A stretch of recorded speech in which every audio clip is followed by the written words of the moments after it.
bienvenidos a un nuevo video para Santimor. Bueno muchachos, posiblemente ayer fue el último partido que disputó la selección Colombia en las eliminatorias sudamericanas para el Mundial 2026. El partido fue contra Venezuela, espero que ganemos mínimo 2-0, 3-0. Igual es en Venezuela, Venezuela buscando un resultado a favor para poder clasificar al Mundial por primera vez. Igual iría a repechaje, Colombia ya está clasificada al Mundial, pero en este video vamos a hablar sobre el rendimiento en general de toda la selección Colombia. Las eliminatorias empezaron aproximadamente 2022-2023 hasta el día 9 de septiembre, que va a ser el día de ayer o mañana. Bueno, empecemos. Primero que todo, vamos a poner dos cosas: las cosas a favor de esta selección colombiana y las cosas en contra. Yo lo que considero las cosas a favor serían los momentos de un buen juego que tuvo la selección Colombia. Yo creo que por partes podemos comparar a esta selección Colombia con la selección colombiana de Reinaldo Rueda o la selección colombiana de Carlos Queiroz, que el nivel de juego era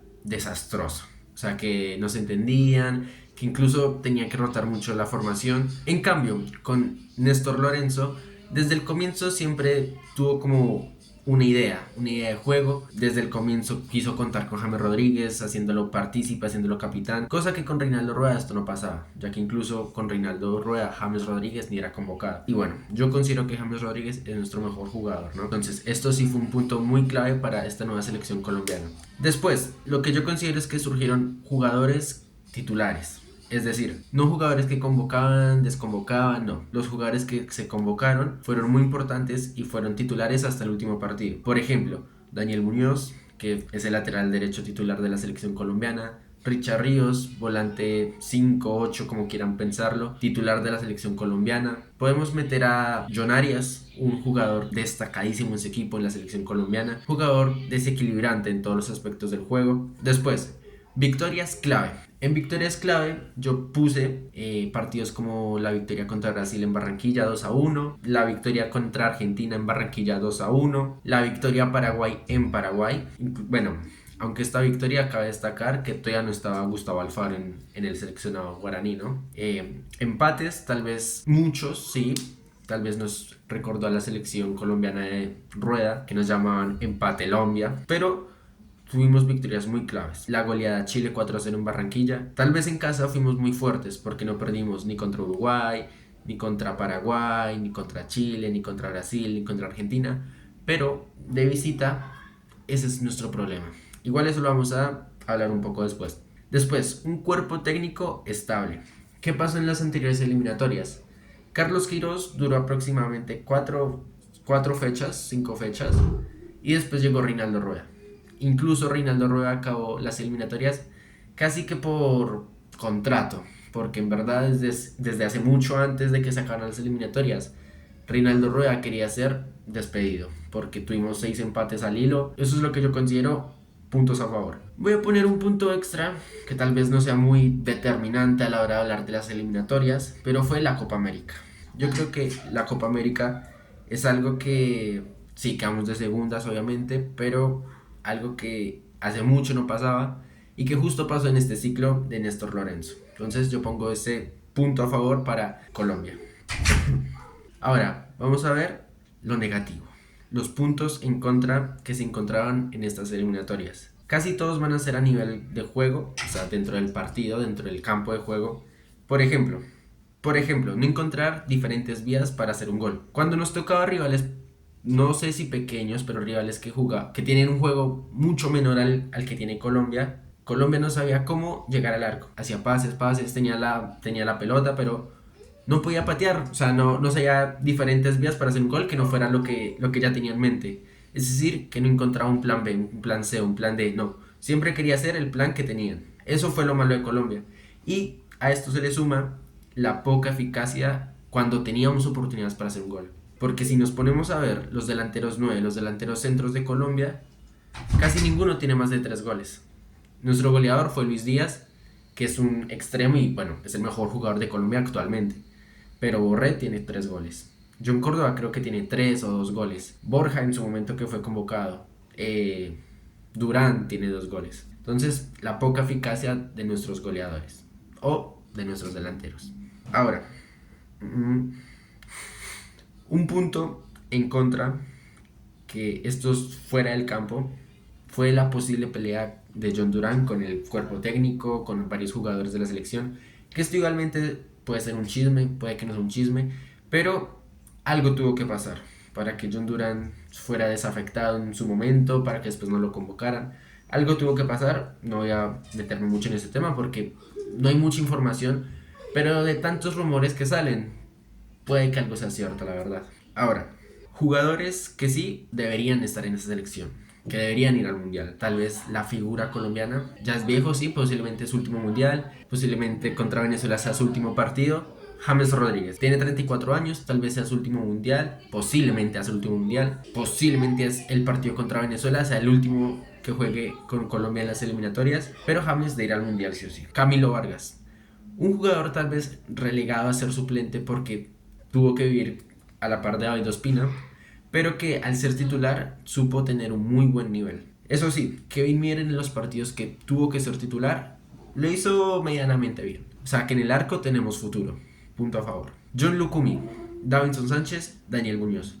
Creo que es nuestra defensa más sólida desde aproximadamente 2014 que teníamos Armero, Zúñiga, Yepes y Cristian Zapata. O sea que pasamos casi 11 años con una defensa muy endeble. Entonces, estos tres, que Davinson Sánchez, que en su momento fue muy criticado, después de irse al fútbol turco, subió su nivel a niveles, no sé si exponenciales, pero muy buen nivel de Davinson Sánchez. Richard Ríos, un jugador revelación en esta selección colombiana, jugador que tal vez no muchos conocíamos, que fue estrella en el Palmeiras, que ahora está en el fútbol portugués y que se ganó un puesto en la selección colombiana. No solo por sus bailes de TikTok, no solo por sus edits, no, porque en verdad su juego es muy bueno. Luchito Díaz, que basta una palabra para decirlo, crack. Posiblemente nuestra estrella en el mundial, nuestra estrella actualmente, nuestro nuevo exponente de fútbol colombiano, Luis Díaz, no más. John Arias, un jugador que la verdad yo no lo conocía antes de estas eliminatorias, de hecho, no lo conocía antes del partido contra Brasil, tal vez puedo sonar como un ignorante del fútbol, pero John Arias tiene una carrera peculiar, ¿no? Salió de Santa Fe, América de Cali, y Fluminense, leyenda, figura, campeón de Libertadores, y justo ahora con 28 años que tiene, dio su salto al fútbol europeo. Esperamos que le vaya muy bien, pero en la selección colombiana lo que ha jugado, jugadorazo, siendo extremo, entrando, saliendo, muy bien por John Arias. Ahora, jugadores que le deben a la selección Colombia o que tal vez no aprovecharon sus momentos, ¿no? Que pueden ser cracks, que pueden tener mucho futuro, porque la mayoría son jóvenes, pero que les falta, ¿me entienden?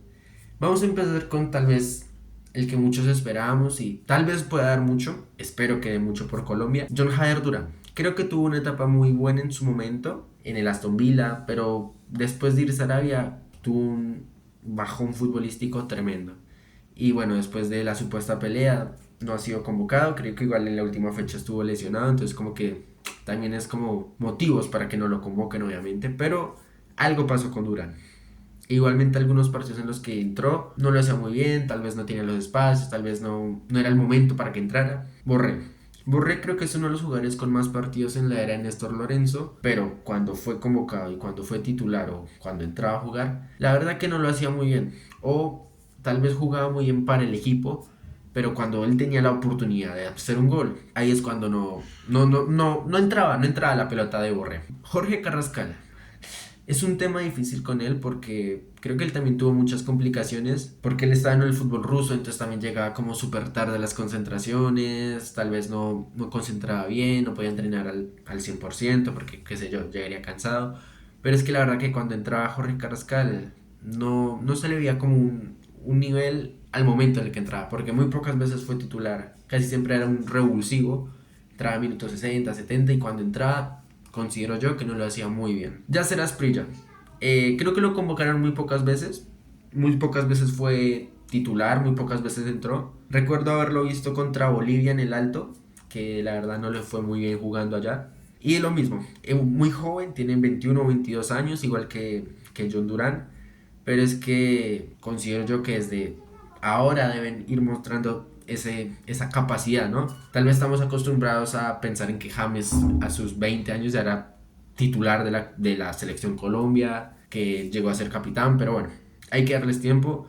pero por ahora son los jugadores que yo creo que sí le ven a la selección Colombia. ¿Ustedes qué piensan? Para mí, la calificación total de estas eliminatorias para Colombia es de un 6,5 tirando al 7. No creo que hayan sido las peores, porque obviamente no son, pero yo creo que también el formato benefició mucho a Colombia, que igual tiene la chance de empatar los puntos que hizo cuando fue a Rusia. Pero al ser unas eliminatorias en donde más de la mitad de los equipos que participan van a clasificar, como que hace más flexibles, ¿no? Los partidos, más flexibles, algunos resultados, como menos presión para ellos. Entonces es lo que yo creo, un 6,5 tirando al 7. ¿Ustedes qué opinan? ¿Qué piensan? Escríbanlo acá. Si les gustó, denle like, suscríbanse y no se olviden que en Twitch hacemos streams casi todos los días. Los jueves sí tenemos un programa en el que hablamos de fútbol. Decimos muchas pendejadas a veces, pero síganos ahí, el Rincón del Balón. Muchas gracias.